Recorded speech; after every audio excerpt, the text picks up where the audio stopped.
अफगानिस्तान में हर बदलते दिन के साथ तालिबान का वर्चस्व बढ़ता जा रहा है। पिछले एक हफ्ते में तालिबान ने बहुत तेजी से अफगानिस्तान के कई शहरों पर कब्जा जमा लिया है। तालिबान ने कंधार पर कब्जा कर लिया है और अब वो अफगानिस्तान की राजधानी काबुल से ज्यादा दूर नहीं है। तालिबान के आतंकी बर्बरता की सारी हदें पार कर रहे हैं। उनके रास्ते में जो आ रहा है उसे खत्म कर रहे हैं। अफगानिस्तान में अब वो सीन दोबारा आम हो गए हैं जब बीच सड़क पर लोगों को फांसी पर लटकाया जा रहा है, गोलियों से भूना जा रहा है। ऐसे में अफगानिस्तान की आम जनता जो तालिबान के खिलाफ है और दूसरे देशों के राजनयिकों पर लगातार खतरा मंडरा रहा है। अमेरिका जानता था कि उसके अचानक निकलते ही हालात बदतर हो जाएंगे, फिर भी अमेरिका अफगानिस्तान को तालिबान के आतंक के आगे अधमरा करके छोड़ गया। अफगानिस्तान में हालात इतने खराब हो गए हैं कि अमेरिका, कनाडा, यूके समेत कई देश वहां से अपने लोगों को वापस बुला रहे हैं।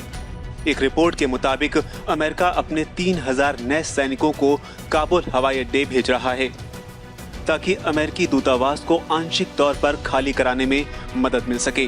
तो वहीं कनाडा भी अफगानिस्तान में अपनी स्पेशल फोर्सेस को तैनात करने की तैयारी में है ताकि काबुल में देश का दूतावास बंद किए जाने से पहले कनाडा के कर्मचारियों को वहां से सुरक्षित निकाला जा सके। इसके अलावा ब्रिटेन ने भी कह दिया है कि वो भी अपने लोगों को सुरक्षित निकालने के लिए अफगानिस्तान में करीब 600 सैनिक भेजेगा। फिलहाल भारत ने भी अपने लोगों के लिए एक एडवाइजरी जारी की है।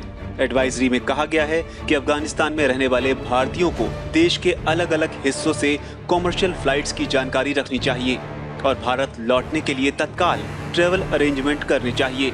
इसके अलावा एडवाइजरी में अफगानिस्तान में काम कर रही भारतीय कंपनियों को एयर ट्रेवल बंद होने से पहले अपने कर्मचारियों को प्रोजेक्ट साइट से तुरंत वापस बुलाने के लिए कहा गया है।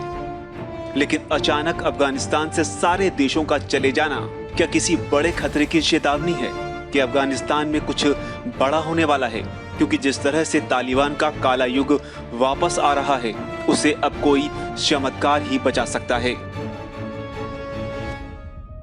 अब जब लगभग सभी देश अफगानिस्तान से दूर जा रहे हैं तो ऐसे में एक सवाल खड़ा होता है कि चीन वहां घुसने की तैयारी क्यों कर रहा है और वो अफगानिस्तान के मसले पर इतनी दिलचस्पी क्यों दिखा रहा है।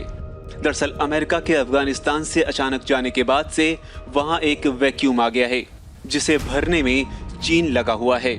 चीन अब अफगानिस्तान में फ्रंट फुट पर आकर खेलना चाहता है। तभी तो जो चीन सार्वजनिक रूप से तालिबान पर शांति समझौते के लिए दबाव बना रहा है वही पर्दे के पीछे पीछे उसे शह दे रहा है।